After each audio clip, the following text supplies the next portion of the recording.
बजरंग बली, जिन्हें हनुमान जी के नाम से जाना जाता है, शक्ति, भक्ति और साहस के प्रतीक हैं। उनका जन्म माता अंजना और राजा केसरी के घर हुआ था। माना जाता है कि वे पवन देव के आशीर्वाद से उत्पन्न हुए, इसलिए उन्हें पवन पुत्र भी कहा जाता है। बचपन में हनुमान जी बहुत चंचल और निडर थे। एक दिन उन्होंने उगते हुए सूर्य को लाल फल समझकर निगलने की कोशिश की। इस घटना से देवता भी चकित रह गए और उनकी अद्भुत शक्तियों का अंदाजा लगा।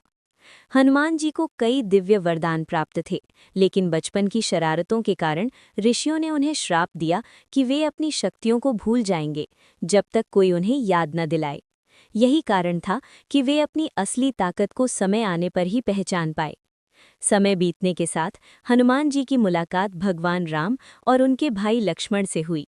ये मिलन उनके जीवन का सबसे महत्वपूर्ण क्षण था। हनुमान जी ने तुरंत ही राम को अपना आराध्य मान लिया और उनकी सेवा में लग गए।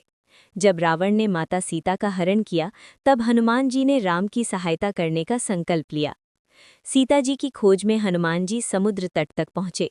जब सभी वानर सेना असमंजस में थी, तब जामवंत ने उन्हें उनकी शक्तियों का स्मरण कराया। इसके बाद हनुमान जी ने विशाल रूप धारण किया और एक ही छलांग में समुद्र पार करके लंका पहुंच गए। वहां उन्होंने अशोक वाटिका में माता सीता को खोजा और उन्हें राम का संदेश दिया, जिससे सीता जी को आशा मिली।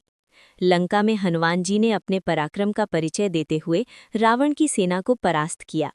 जब रावण के सैनिकों ने उनकी पूंछ में आग लगा दी, तब उन्होंने पूरे लंका नगर को जला डाला। ये उनके साहस और बुद्धिमानी का अद्भुत उदाहरण था। राम और रावण के बीच युद्ध के दौरान जब लक्ष्मण घायल होकर मूर्छित हो गए, तब हनुमान जी संजीवनी बूटी लाने के लिए हिमालय की ओर गए। सही औषधि पहचान न पाने पर वे पूरा पर्वत ही उठाकर ले आए, जिससे लक्ष्मण का जीवन बच गया। हनुमान जी की सबसे बड़ी विशेषता उनकी अटूट भक्ति है। वे कभी भी अपने कार्य का श्रेय नहीं लेते और हर सफलता को भगवान राम की कृपा मानते हैं। उनका जीवन हमें ये सिखाता है कि सच्ची निष्ठा, सेवा और विश्वास से कोई भी कठिन कार्य संभव हो सकता है। आज भी हनुमान जी को संकट मोचन के रूप में पूजा जाता है। माना जाता है कि जो भी सच्चे मन से उनका नाम लेता है, उसकी सभी परेशानियां दूर हो जाती हैं। उनकी कथा हमें ये प्रेरणा देती है कि जीवन में चाहे कितनी भी बाधाएं आईं, यदि हमारे अंदर साहस और विश्वास है, तो हम हर मुश्किल को पार कर सकते हैं।